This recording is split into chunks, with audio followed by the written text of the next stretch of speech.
How is it going, guys? First off, Happy New Year. I hope your year is off to a fantastic start.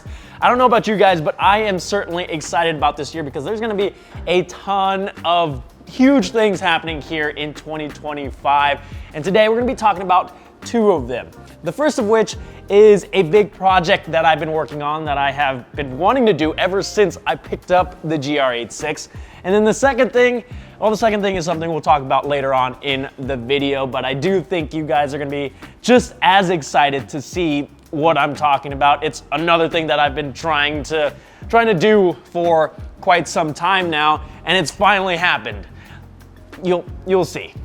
So let's talk about this project that I've been working on. If we go back to the first gen and take a look at the FRS, specifically the lighting on the front end of the car, you'll notice that there is no OEM option to add any sort of DRLs for accent lighting. But the BRZ, on the other hand, had the DRL built into the fog light bezel. The same thing happened when the twins got a facelift. The 86 didn't have any additional lighting options, but the BRZ retained the option to have a DRL incorporated into the bezel of the front bumper. Fast forward to the second gen, and nothing has changed. The GR86 still doesn't have any sort of DRL accent lighting, but for the BRZ, you have the JDM DRL bezel option that you can add, which gives you a vertical DRL on the front bumper bezel. So as you may have already guessed, the project that we've been working on is to create a DRL bezel for the GR86. The idea is to make something that gives you that OEM plus aesthetic without disrupting the body lines of the car. I've come up with essentially 5 different designs that you guys can actually help to vote on. The link will be down in the description where you can input your preferences for us to consider and follow along on the progress as I update it throughout the whole production process. As of now, the 3D scanning is done on the actual bezels themselves as well as the bumper to ensure everything fits like it's supposed to. That is one of my main priorities, is to make sure the fitment on these is spot on. There's a lot of aftermarket bezels out there for different cars that have fitment issues that are just super annoying to deal with. I dealt with it on the VAWXs and SCIs, and I don't want that to be an issue here. Another priority I have is to make these completely plug and play so you don't have to be messing with the wiring and wondering if you have it wired correctly or not. I want to be able to just plug these into an existing harness and that's it. Whether or not that's actually achievable, I don't yet know, but I'm gonna try my hardest to make that a reality. I promise you, I hate wiring just as much as you do. Now let's talk about the actual functionality of the DRL bezel.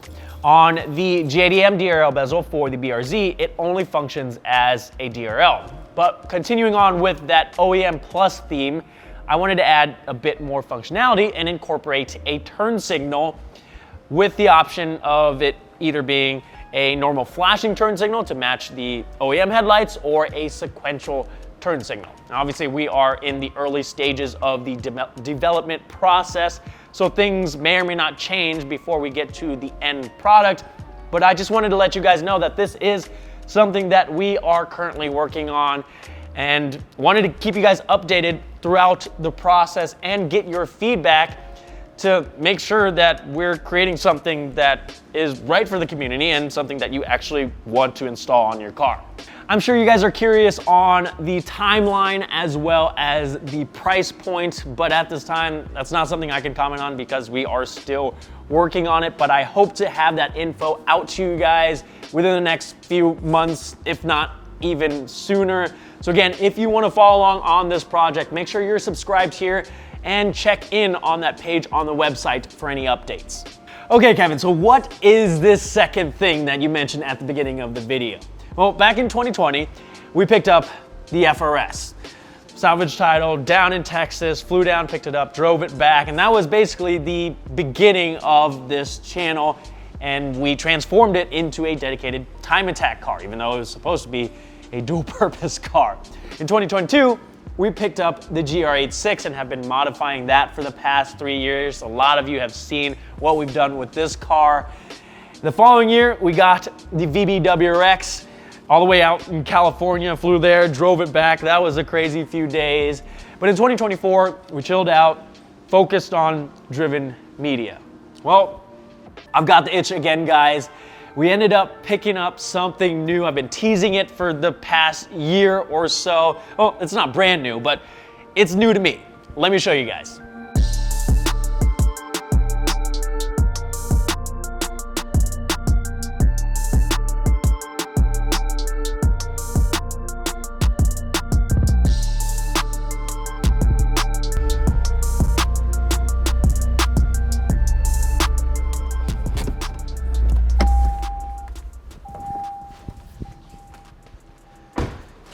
So this is our new 2024 Toyota GR Corolla.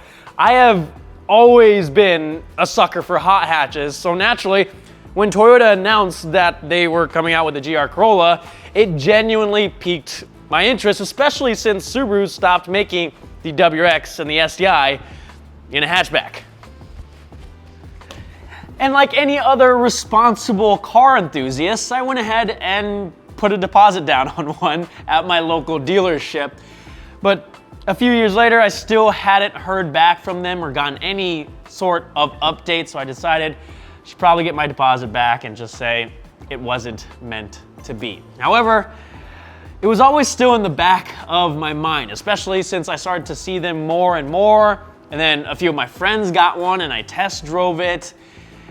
And it put a smile on my face, just like the GR86 did when I first drove it. Obviously, two very different cars, but the aesthetics and the driving experience genuinely put a smile on my face, and I knew that I had to have one.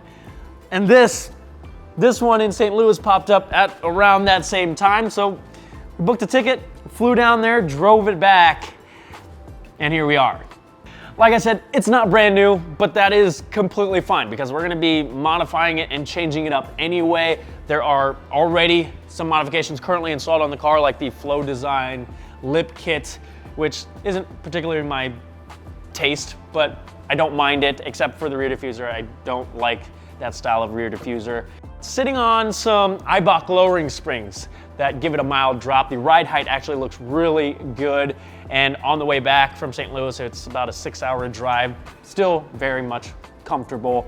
I think the only other thing I can think of is an aftermarket pitch stop mount. It has a very stiff pitch stop mount installed that adds a lot of NVH. So at low RPMs, the car vibrates a lot. When I first got in, it made me question whether or not something was wrong with the car. But the plan is to return everything back to stock so we have a blank slate to work with.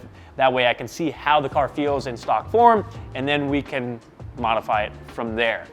Oh yeah, it has 5% tint pretty much all around. It even has tint on the front windshield, not 5%, but I think it's 50%. Most definitely is gonna get me pulled over here in Iowa. I was surprised I made it back without getting stopped, but we're definitely gonna have to pull that tint off and replace it with something a little bit less dark, maybe 30% on the rear, and then just leave the front windows and windshield clear so I don't have to get harassed by state troopers.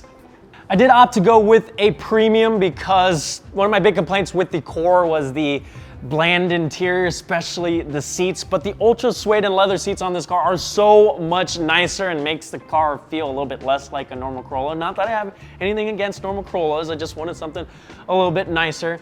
Oh, speaking of the inside of the car, I did miss one thing. The car did come with, I think it's a 6th element armrest. Haven't decided whether or not I like it or not because it feels a little bit flimsy. So I'm gonna take it out, drive the car around, and then I can decide whether it actually needs it or not.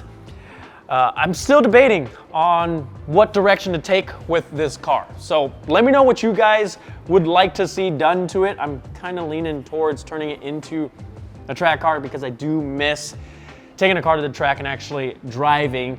But we're gonna take it one step at a time. Like I said, I wanna get the car returned to stock so I can get a better feel for how the car is stock, and then we can start modifying it. But I am beyond stoked to have this car added to the lineup. It has been way too long since I've had a hot hatch in my life, so it feels amazing.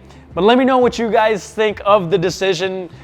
Should I have gone with something else? Would you guys have gone with a different option? Feel free to leave the 85 mile per hour jokes down below. But that is gonna do it for today. There are still some pretty big announcements yet to come, so make sure to hit that subscribe button down below to stay up to date and show your support.